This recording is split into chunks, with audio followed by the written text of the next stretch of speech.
Hi everyone, welcome back to my channel. And also, what the F, because my last video I was like, thank you so much for 10,000 subscribers, and I am like at 11,000 now, which is crazy, but thank you. I love you guys so much. You guys seem to really like those stories that I read from that Scary for Kids website. So today I'm gonna be reading more of those stories, but don't worry because I should be making another video maybe after this video, just reading your scary stories, so be on the lookout for that video too. Did anybody actually go to that website and see all their scary stuff? They literally have like scary pictures, scary games, but do not play those games please, because we don't know what we're gonna open if you play those games, okay? Scary. Anyway, why do I say anyway so much? I don't know any other word. Anyway. Nevertheless. Onward with the let's just get this video started. I'm sorry.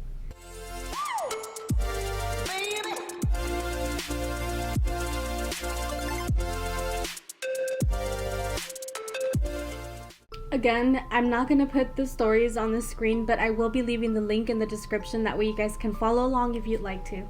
Guys, I have read this first story on my TikTok, but I do know that there's a lot of subscribers here on YouTube that don't have a TikTok, so I'm gonna read this one just for them, but the rest of them I have not read, like not even to myself. We're gonna read them together, okay? And of course my microphone would die in the middle of me making a video, but totally my fault because I have not charged it since I bought it. So cool. Cool. I'm hoping that you guys can still hear me without the microphone because I'm a little discouraged right now. It has not been my day, but it's okay. So I'm hoping this is fine. I'm so sad. Okay guys, this first story is called The Mirror in the Closet. There was a girl who had a bedroom closet. On the inside of the closet door, there was a large full-length mirror. This girl was a thrill seeker and she loved to freak herself out. Sometimes she would open the closet door at night and stare at her reflection in the mirror. Ugh. One night when she did this, she was surprised to see an interesting effect. Due to the interplay of light and shadow, when she looked in the mirror, it seemed like her reflection had black, empty eye sockets and a huge gaping mouth. After admiring the optical illusion for a moment, the girl went to the bathroom. But when she turned on the bathroom light, she remembered something that made her lock herself inside the bathroom and start screaming loud enough to wake her parents and half the neighbors. What did she remember? Earlier that day, her father had removed the mirror from her closet door. It still freaks me out even though I've already heard it. Like, I would never set foot I would never set foot in my room again, ever. That's so creepy. The story is called The Glass of Water. I have a brother named Sergi who is 4 years older than me.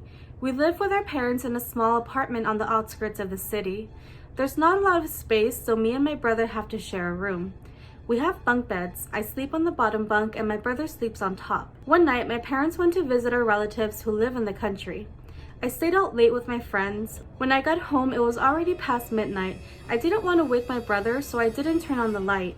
I just undressed in the hallway and went into our room. As I was getting into bed, I heard my brother groan and ask for a drink of water. I went to the kitchen, filled up a glass with water. When I returned to our bedroom, I sat down on the bottom bunk, took a couple of sips, then handed the glass to my brother. He took it from my hand. "Good night," I said, and climbed into bed. I fell asleep almost instantly. Sometime later, I was awoken by the sound of knocking. With difficulty, I opened my eyes. It was still dark. I looked at the clock and it was 6 a.m. Who could be coming to visit so early, I thought. I yawned, pulled myself out of bed, and went to open the door. There stood my brother. "Where were you?" I said. "I stayed the night at my girlfriend's place," he replied. Suddenly, I understood the meaning of his words. "You didn't come home last night?" I asked. "No," my brother said. With a pounding heart, I walked back to the bedroom and turned on the light. The top bunk was empty, and beside the pillow, there was an empty glass. Fuck. I can cuss, but oh, what the frick, man? This next story is called I'll Wait Here. One night, not so long ago, I was walking home with a friend of mine. We both lived in the same apartment building. It was a dark autumn night and the rain was pelting down. All of a sudden, there was a loud roar and we heard a car swerve on the road. We were caught in the glare of a brightening yellow and the car plodded into us. We were tossed head over heels into the ditch. Oh snap. My friend and I were covered in mud. The driver had never even bothered to stop. We helped each other out of the ditch and by the light of our mobile phones, we started checking each other for injuries. We seemed to have escaped without even a bruise. We cursed the driver for being so careless and continued walking. When we reached our apartment building, we stopped to smoke a cigarette outside. When we finished smoking, I told my friend I was going home to bed. He said, "You go ahead, I'll wait here for a while." I woke up in a hospital bed. My body was covered in bandages and plaster. I was dizzy, disoriented, and nauseous.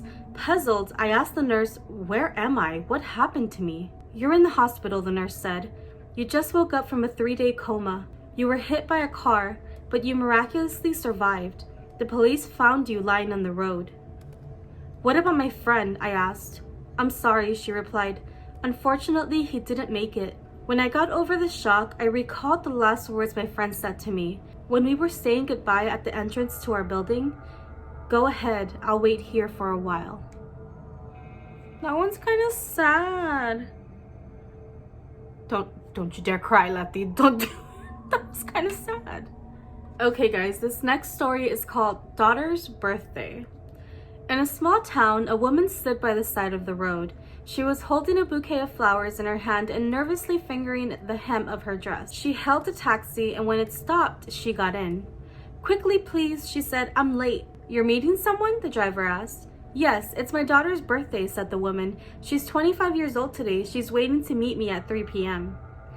"Well, it's already 10 minutes to 3, said the driver. "I'd better drive fast so as not to be late." "Where to?" "North Cemetery, please," the woman replied, and she stared at the driver, her eyes filled with bitterness and tears. He glanced back at her in surprise, but did not say anything. The woman was almost in tears. "You know, my daughter left me a month ago," she said, "and yesterday she called me and said, 'Mom, if you miss me so much, come to visit me on my birthday at 3 o'clock in the afternoon.'" On the woman's face, there was a trembling smile. "She's waiting for me." The driver slowed down. There was a traffic jam in front and none of the cars were moving. "It's okay, we're near enough," said the woman. "I'll make it on foot." She got out of the taxi, paid the fare, and hurried towards the cemetery. The driver watched as she disappeared around the corner. He waited and eventually the cars in the front began to move. As he drove past the cemetery, he saw a familiar bouquet of flowers scattered on the road. There had been a terrible accident. A woman had been hit by a car and killed. It was the same woman who had been in the taxi. The driver looked at the clock. It was exactly 3 p.m. Whoa. Oh my god. What? Okay guys, this next story is called Who's in the Bedroom? Uh-oh. It already started off bad because it's the same. We live in a 2-bedroom apartment. My father and mother sleep in one bedroom and I share my other room with my sister.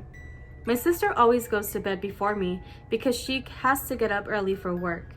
It was just after 10 o'clock in the evening when I came home. My sister was getting ready to go to sleep. I was in the living room using the computer, but I felt tired and decided to go to bed early. I went into the bedroom I shared with my sister. The light was already off. "Are you asleep?" I asked. "Almost," she replied in an irritated voice. "I still have to wash," I said. "Lie down," she grumbled. "It's too late. Wash in the morning." "No, I said lie down," my sister growled. I stopped at the door and looked at my sister. Her face was angry. It even scared me. I went down the hallway to the bathroom, but it was already occupied. I stood waiting in the hallway for a few minutes and my mother came out of the living room. "Dad's taking a long time in there," I said, gesturing towards the bathroom.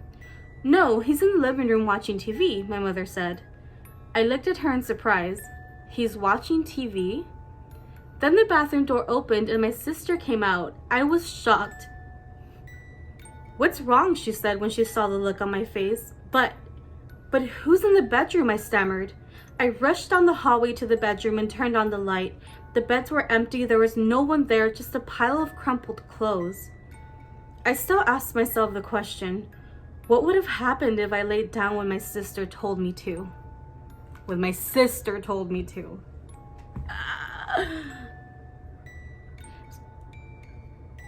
Who can I trust? I can't trust anybody. Like, what? Who was that? What was that? I mean, it sounded like her sister, right? That is so creepy. I don't like that. I have chills. Okay, guys, so that was the last of these strange stories. Again, if you want to go read them for yourself, I'm leaving the link in the description below, but those are so creepy, and I like that I don't read them beforehand, because then I'm like, you'll get my real reaction after reading those. Anyways, I just want to say thank you so much for 11,000 subscribers. I love you guys so much, and I know that this video is a little bit short. What is that? It's my sweater, because it's all like fuzzy. I just got sidetracked. Okay. What I was saying was that I realized that this video is really short, but I promise I'm gonna make another video, and on that one I'm gonna be reading your scary stories, which I have been like, I should not be like reading your messages at like 1 in the morning, because some of them are just crazy, okay? Anyways, I love you guys so much. Thank you so much again for subscribing to my channel, and I guess I'll see you later. Bye. That was creepy. I scared myself. Okay, bye.